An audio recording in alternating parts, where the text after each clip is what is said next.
First आपका important terms में आता है काइनेक्सिस। काइनेक्सिस की बात करते हैं जहां पे वर्बल एंड नॉन वर्बल दोनों का यूज किया जाता है। और यहाँ पे क्या होता है, जो बॉडी लैंग्वेज होती है उसके आधार पे आप जब भी क्वेश्चन पूछा जाए काइनेक्सिस के बारे में तो यहाँ पे कीवर्ड याद रखना है बॉडी लैंग्वेज के आधार पे, यानी आपके जो हाव भाव है, शारीरिक हाव भाव है, उनके आधार पे।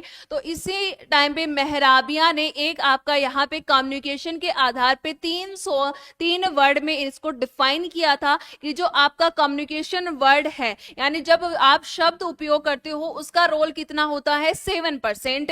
कम्युनिकेशन वोकल यानी जो वाणी है उसका कितना होता है 38%। और कम्युनिकेशन विजुअल यानी जो दृश्यमान होता है उसका सबसे ज्यादा क्या होता है, यहाँ पे रोल होता है 55%। तो यहाँ पे 3R 3V को अपन देखते हैं। 3V क्या हो गया, 7 जो देखते हैं verbal, vocal and visual. 3V क्या हो गया, वर्बल, वोकल और विजुअल। तो तीनों को याद रखोगे कितना कितना परसेंट है। मेहराबिया द्वारा दिया गया ये आपका फॉर्म है। यहाँ पे क्या आएगा, वोकल। तो तीनों चीजों को याद रखोगे। वोकल का, वर्बल का कितना है 7%, वोकल का कितना है 38% और विजुअल काइनेक्सिस क्या होता है, बॉडी लैंग्वेज को डिफाइन करता है। नेक्स्ट चलते हैं, आपका क्या होता है मेटा कम्युनिकेशन और एक होता है आपका मेटा कॉग्निशन।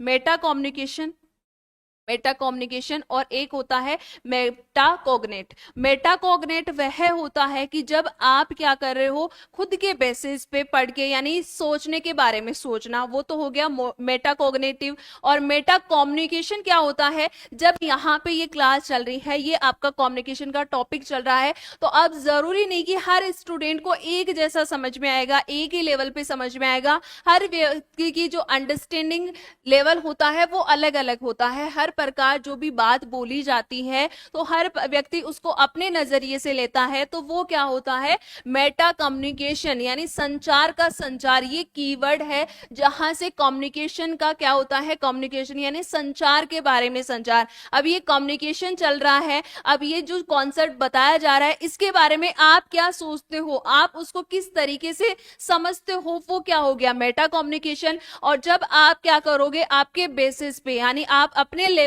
पे जब चीजों को देखोगे, समझोगे कि हाँ मेरी ये यूनिट्स हो गई, अब मुझे ये यूनिट्स आगे पढ़नी है, इसको कवर करना है, ये क्वेश्चंस लगाने हैं, ये मेरे को मॉक देने हैं, इतने क्वेश्चंस मेरे सही हो रहे हैं, इतने नंबरिंग बन रहे हैं, कितना और स्कोर करना है, तो वो क्या हो गया सोचने के बारे में सोचना, वो होता है मेटा कॉग्निटिव अधिसंचार। क्लियर है?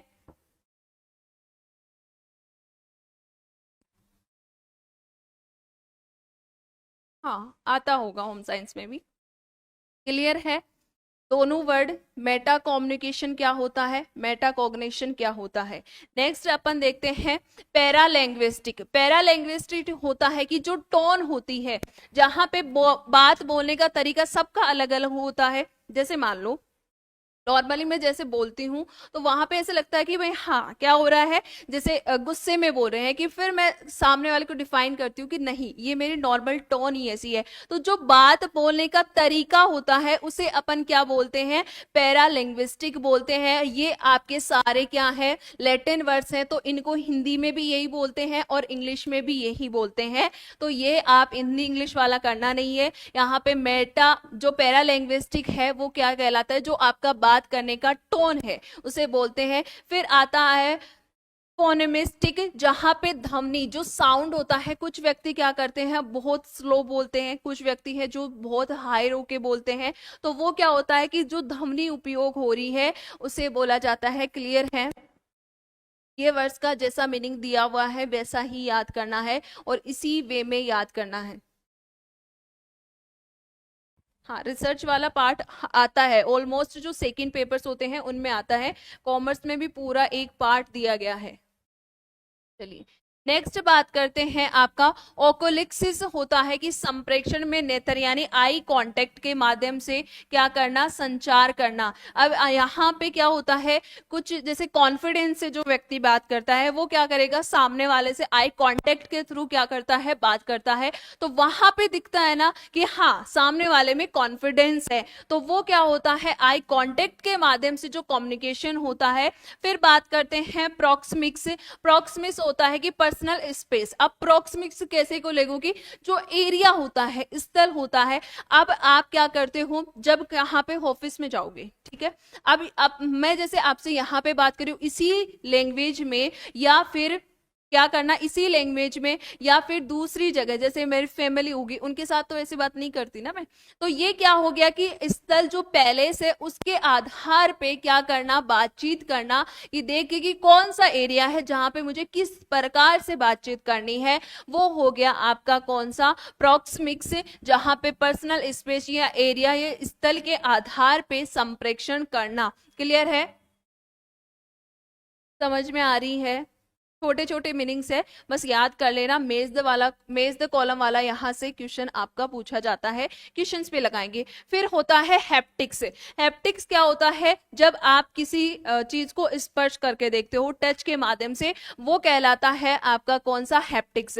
फिर आता है क्रोनोमिक्स। क्रोनोमिक्स के समय का उपयोग। अब क्या होता है कि कुछ व्यक्ति जो टाइम के क्या होते हैं, पंक्चुअल होते हैं। जहां पे बोला जाए कि आपको 5 बजे आना है, तो वो क्या आते हैं, फिक्स 5 बजे। तो टाइम मैनेजमेंट किस में आएगा, आपका क्रॉन मिक्स में आएगा। समय का सही उपयोग करना, राइट टाइम पे, या जो आपको टाइमिंग दी गई है उसी पे वहां पे अवेलेबल होना।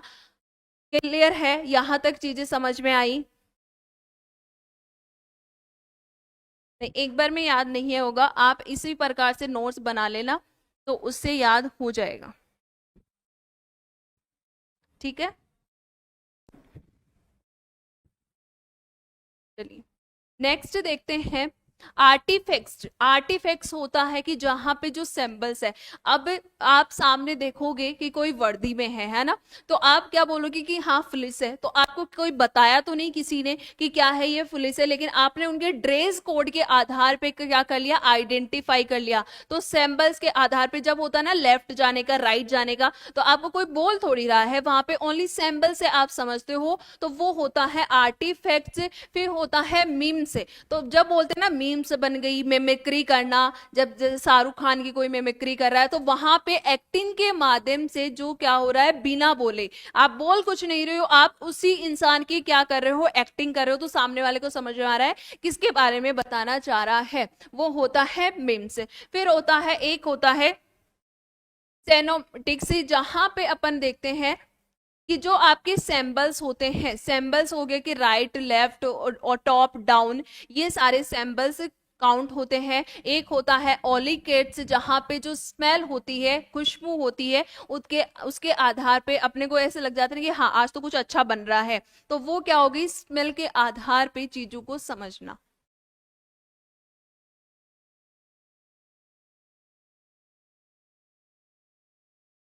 हाँ, ट्रैफिक लाइट्स, ट्रैफिक सिग्नल्स।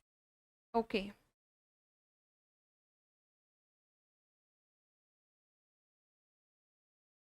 चलिए नेक्स्ट देखते हैं सिमेंटिक। सिमेंटिक वर्ड आपका बहुत यूज होता है। यहाँ पे सिमेंटिक वर्ड का क्या है, बोलने या शब्द के कारण अर्थ में परिवर्तन।